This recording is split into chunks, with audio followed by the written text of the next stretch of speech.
Aloha! This is Module 3, the final module for the SPO 105 Competitive Sealed Proposals Method of Procurement training course. Click the Next button to get started. This course provides general navigation functions. Use the Topics menu to jump to a specific topic in this course. Use the arrow buttons to play, pause, replay, or move backward and forward within a section. Use the glossary menu to familiarize yourself with definitions and acronyms. Use the References menu to access the documents and websites referenced in this course. Use the Transcript menu to view the audio narration transcript. In this module, you will learn how to explain the evaluation process, define the award process, and explain the debriefing process. For Module 3 of this course, you will learn about the process for reviewing and evaluating proposals. Then, you'll learn about the award process and how to debrief offerors when using the Competitive Sealed Proposals method. Click the Next button to get started. Competitive Sealed Proposals Evaluation Process. Learn what goes into the Competitive Sealed Proposals Evaluation process. You may recall from Module 1 that the Evaluation Committee participates in the development of a Request for Proposals, or RFP, by bringing expertise to help write the Statement of Work, or SOW, define important specifications, and develop the proposal evaluation criteria. After proposals are received, it's the responsibility of each committee member to individually score the proposals using only the established evaluation criteria to complete the score sheets. Each committee member reviews the mandatory criteria indicated on the score sheet and rejects proposals that do not meet those requirements if stipulated in the solicitation. Each member awards points based on how offerors responded to the evaluation factor. Click each step to learn how the Evaluation Committee handles the proposals it receives in preparation for individual evaluation. The first step is to verify that each proposal was received by the due date and time indicated in the RFP. The committee also verifies that each proposal was submitted in the required format. For example, if your RFP stated that all proposals must be submitted via the electronic procurement system, then all proposals received outside the system would be returned unopened to the offeror and not be considered for award. The second step is to open the verified proposals. Because the proposals are not opened publicly, at least 2 officials must be present. The third step is to maintain a proposal register, logging information for each proposal that was submitted. This register should include any proposal that did not pass the previous validation steps. For each proposal, the register should include the name of the offeror, the number of modifications received, if any, and a description of the goods, services, or construction offered. Also, you may want to indicate which proposals were deemed non-responsive. The fourth step is to verify that all mandatory requirements are met for each proposal. When an offeror does not meet any of the mandatory minimum requirements, the proposal will be deemed non-responsive. The proposal will be rejected and not considered for award. The RFP should explicitly spell out that failure to meet mandatory minimum requirements will result in rejection of the proposal and not be considered for award. Each Evaluation Committee member must receive a copy of all proposals. These copies, along with the score or evaluation sheet, are used by the members to allocate their scores. Proposals and evaluation sheets must be kept confidential. When evaluations begin, each committee member will review the same proposals to complete his or her score sheet. Each committee member will individually score a proposal using only the established evaluation criteria and provide comments to explain how each score was determined. This process may take some time due to the complexity of the proposal. After all proposals have been evaluated, the committee members may want to convene as a group to discuss the scoring of each proposal. When there are differences in the scores for a specific criterion, committee members may want to explain why they felt one proposal should score higher or lower than another for the same criterion. These types of discussions lead to the best possible understanding of the procurement's needs and available solutions. When cost is one of the criteria for evaluation, the proposal with the lowest price must receive the highest score allocated to that criterion. Then each proposal that has a higher price will have a score calculated based on that lowest price. To calculate the score for a proposal with a higher price, multiply the lowest price by the maximum number of points possible for the criterion and divide it by the price of the proposal being scored. For example, let's say Proposal A had the lowest price at $50,000. The maximum number of points for this criterion is 20, so Proposal A would receive 20 points. For all proposals that have higher prices, you would calculate the number of points they receive using the formula. How many points do you think Proposal B should have? To find out, you would multiply the lowest price, $50,000, by the total number of points, 20, and then divide that number by the higher proposal price, $54,000. For this example, Proposal B should receive 18.5 points. After each criterion is scored and verified, the committee chair calculates the final scores for each proposal using the method determined when the RFP was first developed and composes a summary of the scores. Click the boxes to learn about each method. Each proposal's final score could be determined by taking the average of the scores for each area. Using the averages method, the total points awarded for a proposal from all evaluators are added to come up with the grand total. That number is then divided by the number of evaluators. This method is not as precise, which could make ranking more difficult if several proposals have the same average score. Another option often used is to tally the score for each proposal to come up with the grand total.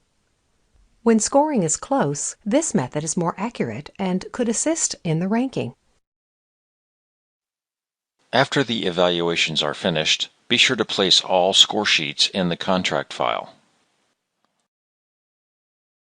Sometimes committee members will have questions that need to be clarified by offerers. Click each step in the flowchart to learn what the evaluation committee does when discussions are needed. If there is a need to hold discussions after the proposals are initially scored, the evaluation committee must develop a priority list. The evaluation committee classifies each proposal as acceptable, potentially acceptable, or unacceptable. Acceptable and potentially acceptable proposals are eligible to be on the priority list. The evaluation committee may include all of these proposals on the priority list or limit the list to the 3 highest-ranked proposals. The evaluation committee holds discussions with priority-listed offerers to obtain proposal clarifications and promote understanding of the RFP requirements. A list of questions may be sent to each offerer prior to the meetings so they are prepared. The committee uses the comments from the proposal score sheets as a basis for the discussion. Everything discussed during the meeting is captured in writing and documented in the file. The RFP may be amended if needed. An addendum to an RFP must be issued to priority-listed offerers calling for a best and final offer, or BAFO. The amendment must include the due date and time the BAFOs are due, as well as a statement whether the offerer can submit just the revisions or a whole new proposal is required. Priority-listed offerers should also be informed that, unless they withdraw their proposal or a BAFO, their immediate previous response will be taken as their BAFO. BAFOs should be conducted only once, unless the CPO, HOPA, or designee determines in writing that additional discussions are in the best interest of the state. The evaluation committee members score the BAFOs using the evaluation score sheets. Scores are recalculated based on the offerer's responses to the BAFO, and the summary of all proposal scores is updated. The Evaluation Committee makes an award recommendation to the procurement officer based on the proposal with the highest score.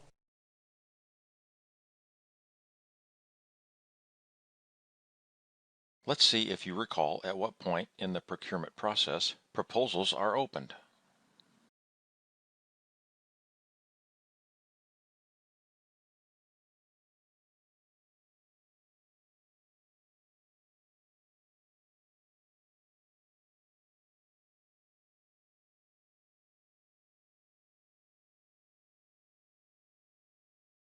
An award may be made to the single offerer if the procurement officer determines, in writing, that the price submitted is fair and reasonable, other offerers had reasonable opportunity to respond, or there is not sufficient time to resolicit.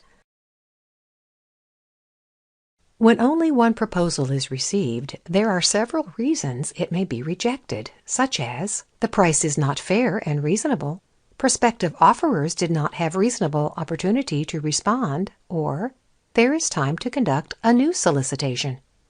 If the offer is rejected, you may choose to solicit a new RFP. Let's say I receive a single offer to replace the windows in our facilities, and the offerer wants $120,000. That seems high, but there are no other offers for a price comparison. What can I do? If, to the best of your ability, you are sure that the price is fair and reasonable and you would like to award the contract to that sole offerer, you would need to fill out Form SPO 055, Memorandum for Record, Price Reasonableness Determination. What does that do? It allows you to provide a justification of why you believe the price is fair and reasonable. This can be used by your procurement officer to approve the award to the sole offerer. If you determine that the price of the sole offer is too high and the offer is rejected, you may want to think about your other options. You may resolicit or cancel the procurement.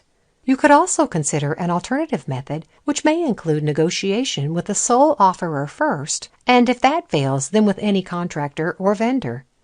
The procurement officer must determine in writing that the need continues, and there is either no time to resolicit or that resoliciting would be futile. What if I don't receive any proposals or there are no responsible offers? What are my options? You could cancel your solicitation or try a different procurement method. I'd rather not cancel it. I put a lot of time and effort into this RFP. If you don't want to consider another procurement method, you should review the information in your RFP to see what changes can be made to make the RFP more desirable for offerers. You should also do more market research to determine if your specifications are still valid and there are sufficient vendors that can do the work. But before you invest the time and effort, be sure you will still have enough time before the goods, services, or construction are needed. Then verify there really is marketplace competition and weigh the benefits of a second round of proposal preparation, solicitation, and evaluation to ensure it's worth the effort. Let's see if you recall the order of these evaluation process steps. Use the drop-down arrows to place these steps in the correct order.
Awards and Debriefing.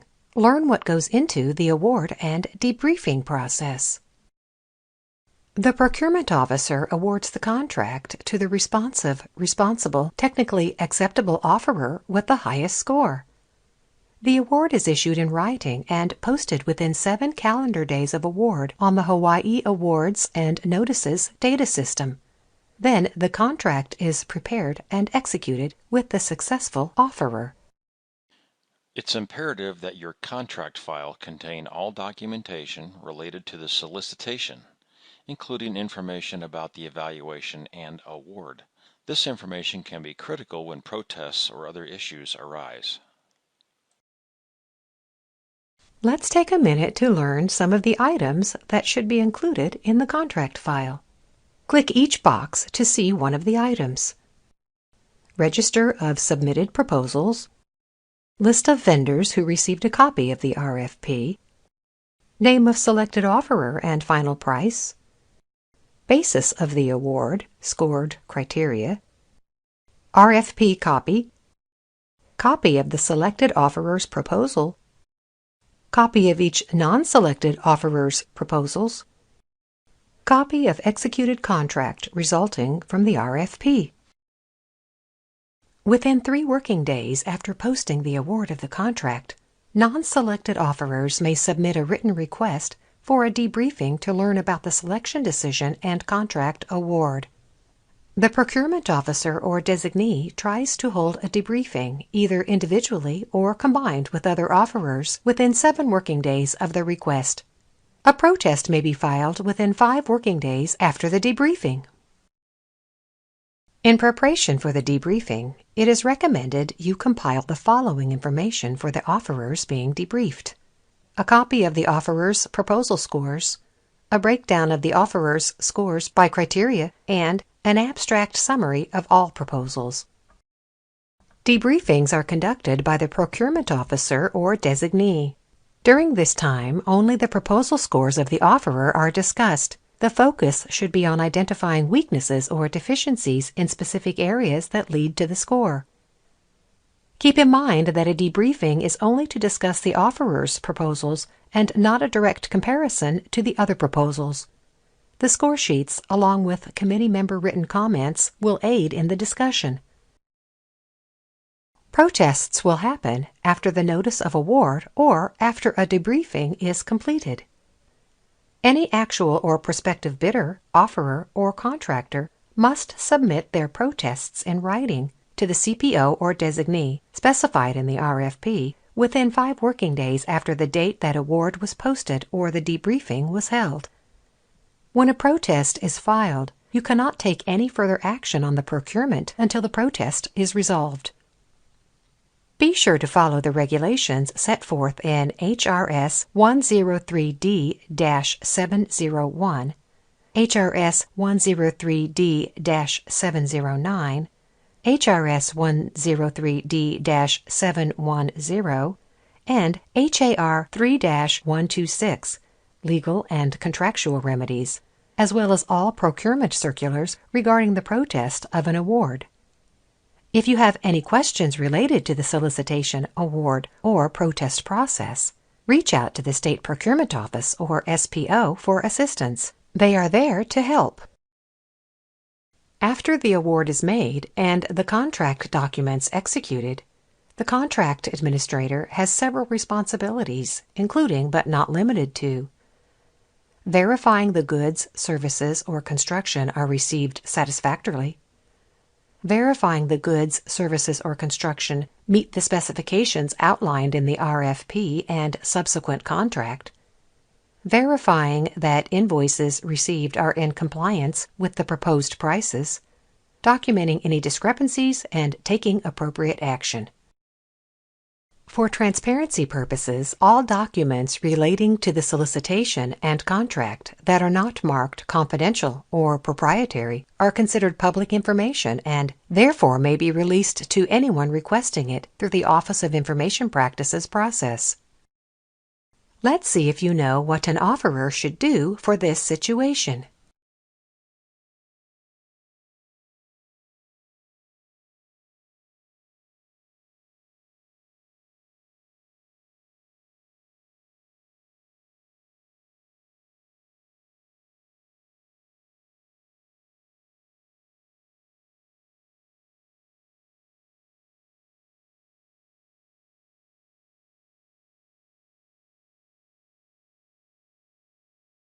Let's take a look at some references and contact information you may want to use when using the competitive sealed proposals method.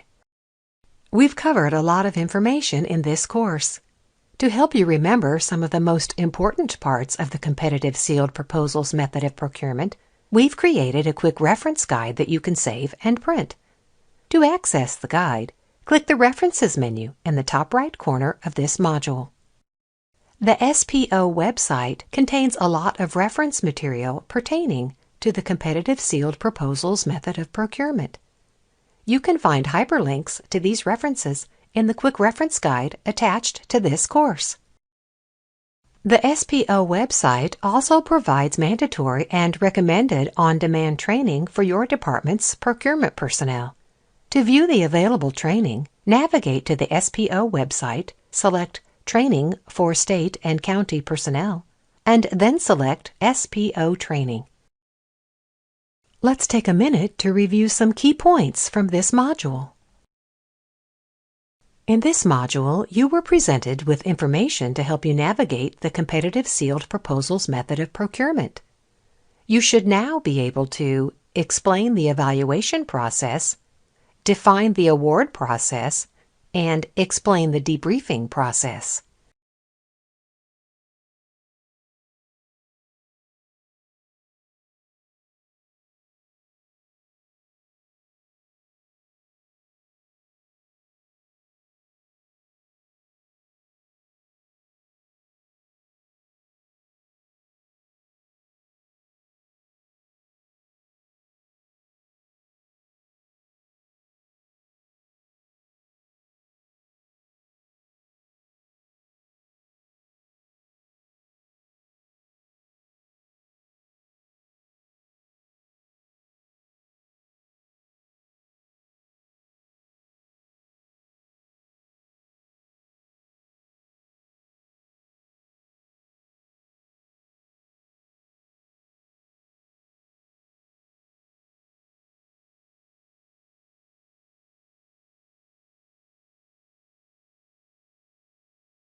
Congratulations! You've completed the SPO 105 Competitive Sealed Proposals Method of Procurement training course. We appreciate feedback and request that you fill out a short survey to let us know how we did. Mahalo!